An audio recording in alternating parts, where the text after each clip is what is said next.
भारताचे एक सार्वभौम समाजवादी धर्मनिरपेक्ष लोकशाही गणराज्य घडविण्याचा व त्याच्या सर्व नागरिकास सामाजिक आर्थिक व राजनैतिक न्याय विचार अभिव्यक्ती विश्वास श्रद्धा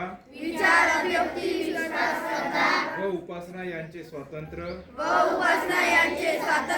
दर्जाची व संधीची समानता निश्चितपणे प्राप्त करून देण्याचा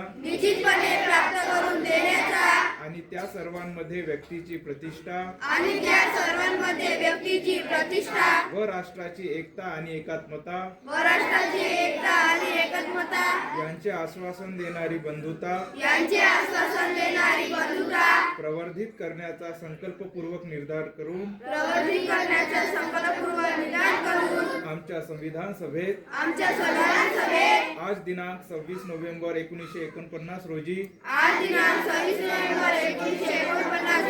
याद्वारे हे संविधान अंगीकृत आणि अधिनियमित करून स्वतःप्रत अर्पण करीत आहोत.